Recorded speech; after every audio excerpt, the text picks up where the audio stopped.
Morning. Thanks for coming along for a walk in the woods. The other day I was asked about what retirement was like, and I said, "Geez, I don't know. I haven't retired yet." So what's the message I'd have about retiring? Well, this is something that I figured out in my late 40s and early 50s, that if you're going to retire, you need to think about where you're going to, and not that you're ending something, but it's a transitional time in your life, a time to move on to something else. And I say that because we used to also, back in the workplace days, working for government, we used to say what we learned about our retired employees, that we noticed that there's two things they liked to do when they were working. They recreated by bowling and drinking. And after they retired, they quit bowling. And didn't have a very long life. So we used to quip about that, but it really was, I think, something that I learned, the importance of having some purpose in your life. So, it means sometimes big changes. And for me, it was when I found myself called into ministry, meant that in the late 50s I had to go back to school. I had to go to seminary. And even before that, I was taking religious studies courses at Edgewood College. So, I'd been out of the classroom as a student for more than 40 years. It was quite a while. So that was a big change. It was a big change in my life.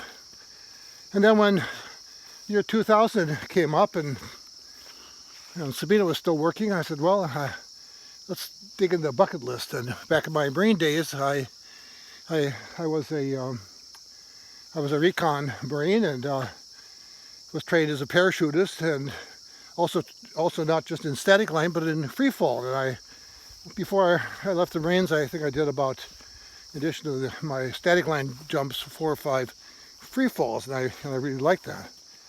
But even though I was a parachute rigger and trained as such, I didn't pursue that after I got out of the Marines and joined the police. But in 2000, I was looking to go back and do some skydiving.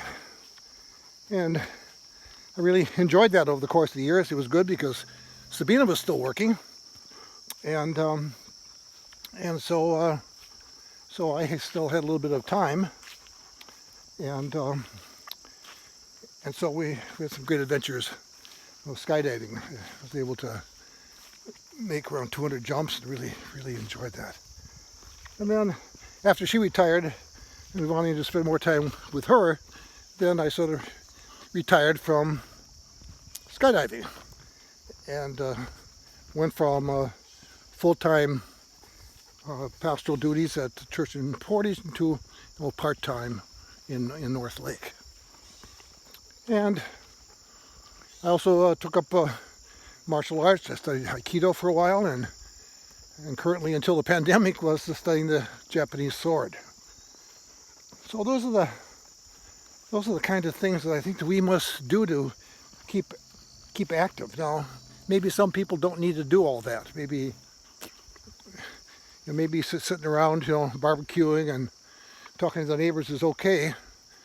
And if that, sort of fulfills you, I'd say, well, there's nothing wrong with that. I'm not saying you have to go out and get active. But for somebody like me, I knew that this is what I had to do. It wasn't a matter of retiring. I was always going to do something until I was, physically unable to do it anymore. And having been blessed with good health, thanks be to God, I'm able to pursue a lot of these things. So I think the point of all this is that you need to have a plan for your retirement. And it needs to fulfill your needs, and at the same time If you're in a relationship and a partnership, married, you need to meet the needs of your partner as well, and they can't be, antagonistic to that. So it's something that we work on together, and we move forward, and we know that life is full of changes, and they can dramatically, quickly change with a health crisis. We know that. So it's a matter of adjustment.